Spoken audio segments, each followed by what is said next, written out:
Përmbledhja e ngjarjeve kryesore të ditës në Radio 7. Kryetari i Partisë Alternativa në Republikën e Maqedonisë së Veriut kërkon që koalicioni i qeverisë vlen të mos jetë një kalkulator që llogarit mënyrën e përfitimit të pushtetit, pas zërave për largimin e mundshëm të Arben Taravarit si kreu Aleancës për shqiptarët Ziqiria Ibrahimi, thotë se ideja e ngritjes së vlenit ka qenë dhe mbetet rënimi i sistemit të kalbur dhe zëvendësimi me një sistem të ri pa korrupsion, si dhe me një vizion të ri të përfaqësimit. Sipas tij në Vlen debatet për numra, për përqindje dhe për kulaç kanë qenë dhe mbeten çështje periferike. Pyetja e vetme që ka rëndësi atëherë dhe sot është: a jemi ne ata që do ta rënojmë regjimin dhe do ta bëjmë ndryshimin? Shkruan Ziqiria Ibrahimi, nga Alternativa, pjesë e koalicionit bashkëqeverisës Vlen në Maqedoninë e Veriut. Kosova merr njojën e parë pas 4 vitesh si shtet i pavarur. Kenia njeh Republikën e Kosovës. Lajmi u bë i ditur përmes rrjeteve sociale nga kryetari i Aleancës Kosova e Re Bexhet Pacoli. Në postimin e publikuar, Pacoli shprehet se kjo njojë nuk është thjesht një deklaratë, por një fitore e madhe për Kosovën, e cila erdhi pas një pune të gjatë të palodhur. Pacoli gjithashtu falenderon dhe presidentin Bajram Begaj dhe kryeministrin Edi Rama për mbështetjen që i kanë dhënë. Shteti i fundit që e njohi ishte Izraeli në vitin 2021. Kjo ishte pjesë e marrëveshjes së Washingtonit mes Kosovës dhe Serbisë. Kosova vijon të mos njihet nga 2 shtetet Ballkanit perëndimor si Serbia dhe Bosnjë-Hercegovina, si dhe 5 shtetet të Bashkimit Evropian, Greqia, Spanjë, Rumania, Slovakia dhe Çipërja. Presidenti i Kosovës Vjosa Osmani përshëndet njohjen nga Kenia. Për kreun e shtetit, ky vendim përfaqëson një hap të rëndësishëm në procesin e njohjes ndërkombëtare. Osmani shkruan se ai është një dëshmi e mbështetjes për liritë e Kosovës. Ai tha se populli i Kosovës shpreh mirënjohjen e saj për këtë vendim të drejtë dhe të rëndësishëm. Kjo njohje është një dëshmi e mbështetjes së vazhdueshme për të drejtën e popullit të Kosovës për liri, pavarësi, sovranitet dhe integritet territorial. Njëkohësisht është dhe njohje e vuajtjeve të gjata e sakrificës shekullore të popullit të Kosovës për liri, shkruan Vjosa Osmani, teksa falenderoi për angazhimin e vazhdueshëm ish presidentin dhe ish ministrin e punëve të jashtme Bexhet Pacoli. Njohja e Kosovës nga Kenia u përshëndet nga kryeministri Albin Kurti. Përmes rrjeteve sociale, shefi i qeverisë në Prishtinë falenderoi presidenten Vjosa Osmani dhe ish presidentin Bexhet Pacoli për rolin e tyre të shprehur mirënjohje për presidentin e Kenias. Mirënjohje për William Ruto, i cili mori vendimin dhe hapin historik drejt afrimit të Kenias me Republikën e Kosovës dhe hapjes së rrugës për ndërtimin e marrëdhënieve diplomatike mes 2 shteteve tona, shkruan Albin Kurti. Presidenti i Shqipërisë Bajram Begaj falenderon dhe omologun e tij kenian William Ruto për njohjen e Kosovës si shteti pavarur dhe sovran në Republikën e Kenias. I gëzuar që Kenia njoh pavarësinë e Republikës Kosovës, sot i përcjell falenderimet e mia më të përzemërta amikut tim William Ruto për këtë vendim të pritur me gëzim nga shqiptarët, shkruan presidenti përmes rrjeteve sociale. Kenia në Afrikë u bë shteti 118 në botë që njoh pavarësinë e Kosovës. Akte armiqësore konsideroi Serbia njohjen e Kosovës nga Kenia. Presidenti i Serbisë Aleksandar Vučić paralajmëroi se do të marrë të gjitha masat e nevojshme diplomatike ndaj këtij akti. Veprimi i Kenias për ta njohur shtetin e Kosovës përbën shkelje të rëndë të së drejtës ndërkombëtare dhe cënim të drejtë për drejtë të rezolutës 1244 të Këshillit të Sigurimit të Kombeve të Bashkuara, tha ministri i jashtëm i Serbisë në një reagim. Serbia po ashtu pretendon se me këtë veprim Kenia shkeli dhe kartën e OKB-s. Kjo njohje, sipas Beogradit zyrtar, minon përpjekjet për dialog konstruktiv, stabilitet rajonal dhe respektimin e rendit juridik ndërkombëtar. Rajoni. Ministri i Mbrojtjes së Shqipërisë Piro Vengo dha detajet të marrëveshjes ushtarake trepalçe mes Shqipërisë, Kosovës dhe Kroacisë. Një intervistë për Radio CNN, ministri i Mbrojtjes sqaroi se ato bazohen në prioritetet strategjike të Bashkimit Evropian në rajon dhe nuk ka për synim rritjen e garës armatimit. Erdhi shumë natyrshëm si rezultat në fakt i leximit të një mend të kërcënimeve që i kanosen në rajonin nga pikpamja e sigurisë dhe mbrojtjes, ndërhyrjeve të palëve të treta në rajon, kërcënime hibride, nga pikpamja kibernetike, nga pikpamja e influencimit dhe dezinformimit në debatet tona publike. Vengo shtoi se jemi duke synuar mundësinë e prokurimit të përbashkët të mjeteve pajisjeve dhe sistemeve të mbrojtjes.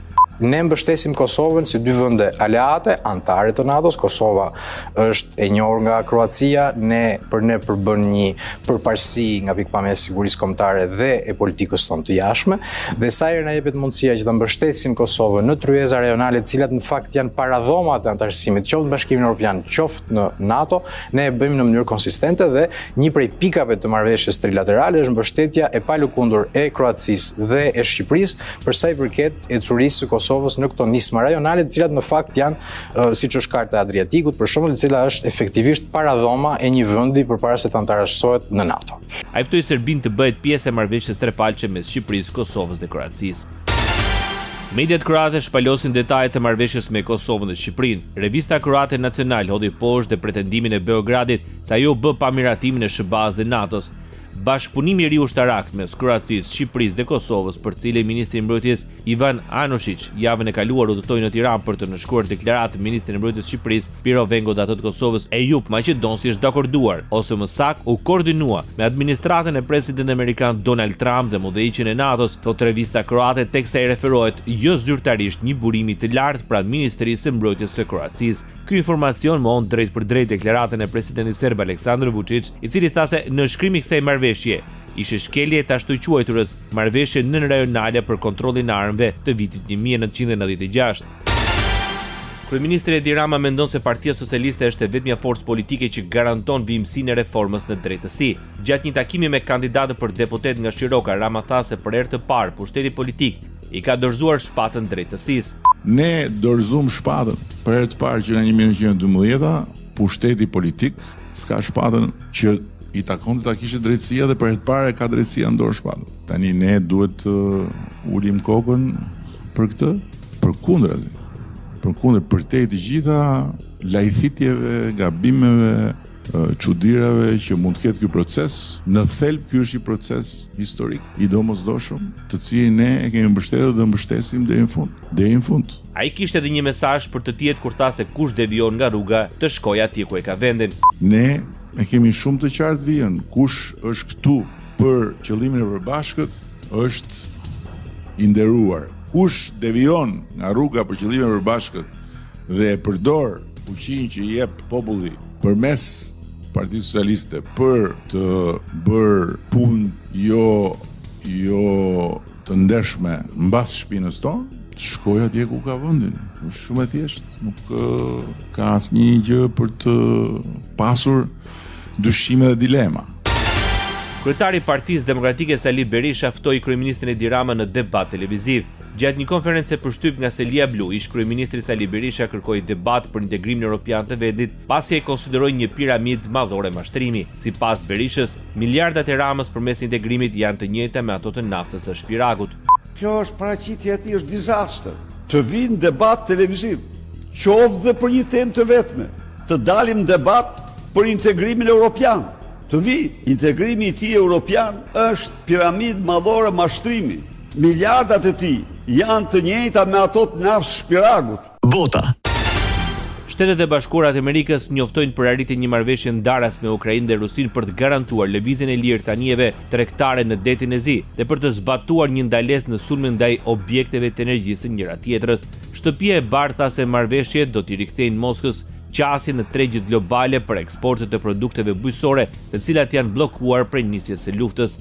Marrëveshjet nëse zbatohen do të përbëjnë përparimin më të madh drejt një armëpushimi më të gjerë që Washingtoni e konsideron shumë të rëndësishëm në bisedimet për paqe që do të jepnin fund luftës trevitçare të Rusisë në Ukrainë. Udhëheqësit europian po bëjnë përpjekje që të sigurojnë një ulje në tavolinë negociatave mes Moskës, Kievit dhe Washingtonit. Presidenti francez Emmanuel Macron tha se po diskutohet krijimi një force europiane të sigurisë, por që nuk do të ishte në vijën e parë të frontit dhe nuk do të kishte për detyrë monitorimin apo zbatimin e një armëpushimi, një detyrë që ai sugjeroi se bie mbi paqëruesit e Kombeve të Bashkuara. Macron tha se kjo forcë do të dislokojë brenda Ukrainës për të parandaluar Rusinë dhe për të ofruar trajnime dhe mbështetje për forcat ukrainase. Macron konfirmoi se Franca do të japë Ukrainës një paketë të re të ndihmës ushtarake në vlerë prej 2 miliardë eurosh, që do të përfshijë raketa kundërtanke, sisteme të mbrojtjes ajrore, avion luftarak, Mirage, auto blinda, municion dhe të tjera ndihma. 2 milliards d'euros supplémentaires de soutien de la France sur le plan militaire à l'Ukraine. NATO paralajmëron hapur Rusinë. Sekretari i përgjithshëm Mark Rutte deklaroi se Rusia do të përballet me kundërpërgjigje shkatruese në rast se sulmon Poloninë ose ndonjë shtet tjetër antar të aleancës. If anyone were to miscalculate and think they can get away with an attack on Poland or on any other ally, they will be met with the full force of this fierce alliance. Our reaction will be devastating. This has to be very clear to Vladimir Vladimirovich Putin and anyone else who wants to attack us. Nëse dikush do të bënte keq llogari dhe do të sulmonte Poloninë apo ndonjë shtet tjetër aleat, atëherë do të përballet me reagim të ashpër të aleancës, reagimi ynë do të ishte shkatrues. Kjo do të jetë shumë e qartë për Vladimirovic Putinin dhe për kudo tjetër që dëshiron të na sulmojë, tha Rute. Sekretari i përgjithshëm foli gjatë vizitës së tij në kryeqendrën e Polonisë në Varshavë, në prani të kryeministrit të Polonisë. Donald Tusk tha se është me rëndësi të bëhet përgatitje për çdo rezultat të mundshëm nga bisedimet mes Rusisë dhe SBA-s, të cilat janë të përqendruara për të dhënë fund luftës 3 vjeçare në Ukrainë. 32 shtete anëtare të NATO-s, sidomos ato të krahut lindor, janë shumë të shqetësuara se bisedimet mund të përfundojnë me marrëveshje që i shkon për shtat Rusisë. Moska akuzon Londrën dhe Parisin se po vazhdojnë të artojnë plane për ndërhyrje ushtarake në Ukrainë. E gjitha kjo maskohet si një lloj misioni paqërues, tha zëdhënësia e Ministrisë Jashtme ruse, Maria Zakharova. Në kryeqytetin francez është mbledhur koalicioni i vullnetit mes Francës dhe Britanisë. Takimi i tretë uli në Tryezë. Britanikun Keir Starmer, shefin e NATO-s Mark Rutte, kryeministrin italiane Giorgia Meloni, kryeministrin polak Donald Tusk dhe të tjerë. Diskutimet përqendrohen në mënyrën se si të forcohet Ukraina ushtarakisht për të penguar sulmet e ardhshme dhe si të monitorohen armëpushtimet e kufizuara mbi objektiva detare dhe infrastrukturë energjetike, siç u diskutua në bisedimet e udhëhequra nga SBA këtë javë në Arabinë Saudite. Siç raporton La Repubblica, Macron telefonoi Donald Trump para fillimit të samitit. Presidenti i Ukrainës Volodymyr Zelensky ka bërë thirrje partnerëve të rezistojnë kushteve të vendosura nga Rusia për zbatimin e marrëveshjes për armëpushtim në detin e Zi.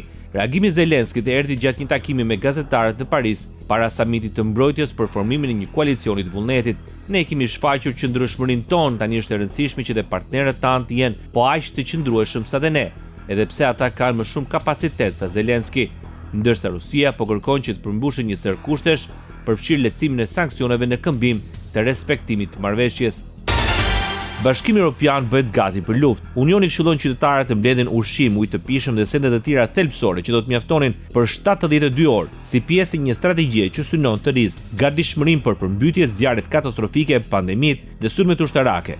Në dokumentin e publikuar theksohet nevoja për përgatitje ndaj krizave të mëdha ndërsektoriale, duke përfshirë dhe mundësinë e agresionit armatosur që mund të prek një ose më shumë shtete anëtare. Strategjia, e cila frymëzohet nga planet e Gjermanisë dhe vendeve nordike, synon të inkurajojë qytetarët që të ndërmarrin masa proaktive, si zhvillimi i planeve emergjente familjare dhe grumbullimi i furnizimeve bazë. Komisioneri Evropian për përgatitjen dhe menaxhimin e krizave, Haida Lahbib, deklaroi se ne po u themi vendeve anëtare se 72 orë vetë mjaftueshmëri është ajo që ne rekomandojmë. Ndoqët edicionin informativ të lajmeve në Radio 7, zëri pozitiv i qytetit.